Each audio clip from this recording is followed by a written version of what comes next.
We were up in time yesterday and today to meet Jack Frost in person.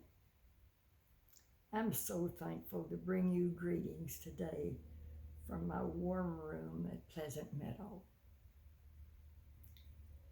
Our recent readings about Moses awakened my memory to his constant thankfulness to God for his provisions, guidance, and safety that God provided the Israelites. We remember the burning bush and how God promised that his people would lead them from Egypt to Canaan. Other examples of God's never-ending watch care. Moses confided in God that he felt unequal to the task of leading the Israelites out of Egypt. God gave Moses his brother Aaron to help him with this task. Israelites gave thanks when Moses and Aaron informed them of God's plan for them. Moses and Aaron made several attempts to ask the king of Egypt for release of the Israelites. Each time they were refused because the king felt that they were growing in number enough to eventually take over the control of Egypt. God remembered his promise of safety, and in return, he did the following when the king refused to release the Israelites. He turned the water of the Nile River to blood.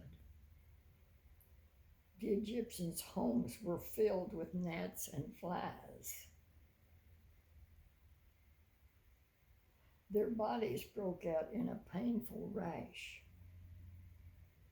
and a heavy hailstorm flattened their farms. God had not finished with the people of Egypt. He sent an army of locusts to eat their crops. Then he plunged the country into darkness for 3 days. God kept his own people safe from all these troubles. In spite of everything, the king still would not let the Israelites leave Egypt.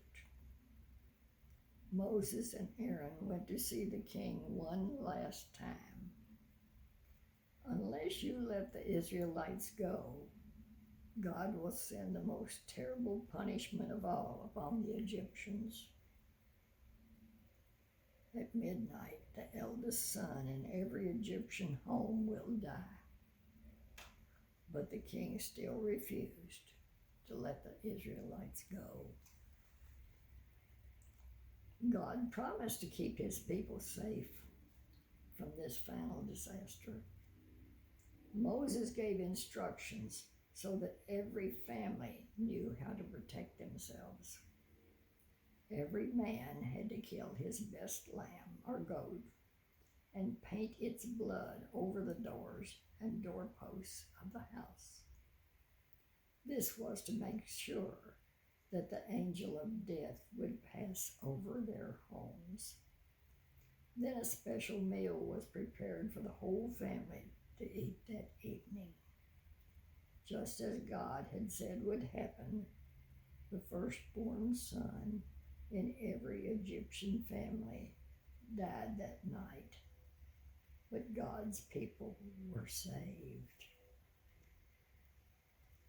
Again and again, we see how God's promise to keep the Israelites safe from the disasters and the Egyptians came to pass.